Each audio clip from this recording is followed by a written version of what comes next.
This Friday's case is the disappearance of Eric Alvarado, November 20th, 2018. So we went from two very old ones, Mary Jane Van Gilder, Phyllis Corbin, and now we're coming up the whole way to 2000, just a year and some months ago. November 20th, 2018. Oh, there it comes the yawns. From Atlanta, Texas. Not Atlanta, Georgia, not the huge city. Atlanta, Texas, which is very close to the border with Arkansas. The guest will be his cousin. We've already done the interview. Her name is April Grant, and she is now in the discussion group. And I am calling this episode Conflict of Interest.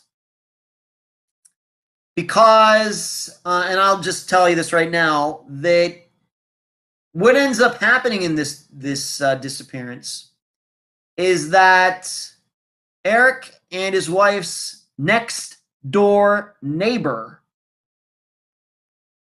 ends up being the investigator for Eric's disappearance. And what comes out in the interview is that this guy knew Eric's wife's family a lot better than he knew Eric or Eric's family. And this detective police officer, once again, was put in charge of Eric's disappearance, figuring out what happened to him. He is saying that he saw Eric leave Eric's house the night Eric disappeared.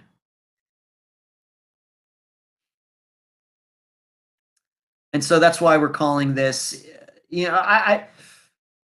that's why I'm calling this episode Conflict of Interest. I think that, it's one of those situations where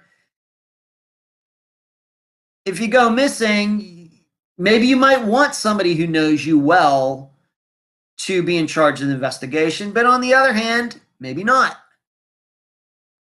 Especially if this person isn't just the next door neighbor, but then is saying that, well, he saw Eric leave his house last night, whereas the facts do say that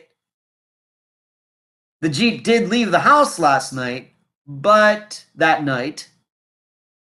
we're not sure, absolutely 100% sure, that Eric was driving his Jeep. So there's that. That's why it's calling conflict of interest. And you're going to have to determine if the next door neighbor being in charge of the investigation for a while actually hampered the investigation. And do you trust the job that this guy did in trying to figure out what happened to Eric Alvarado?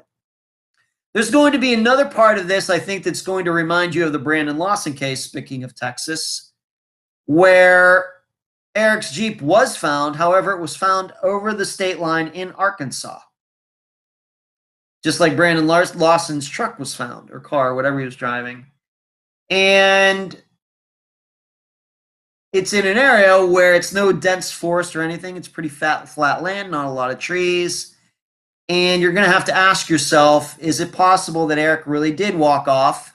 There were searches done, and I don't want to get right into that right now. But I think being that Brandon Lawson's disappearance is somewhat well known, I think you're going to get a Brandon Lawson feeling from the disappearance of Eric Alvarado, although in this case there is no 911 call like there is in Brandon Lawson's disappearance. So there you go. That is this Friday. Eric Alvarado. November 20th, early hours of November 20th, 2018. We also have video to talk about in that interview. We get to talk about the Jeep itself. We get to talk about some of the things that were found around where the Jeep was found in Arkansas. We get to talk about Eric's dogs that allegedly went with him that night. So the interview ended up being 2 hours and 40 minutes long. Another long one. So I hope you are prepared. But I thought April did a great job. I also had a chance to talk to Eric's brother Matthew and another one of his cousins, Orlando, who also have been very instrumental in trying to figure out what happened to Eric.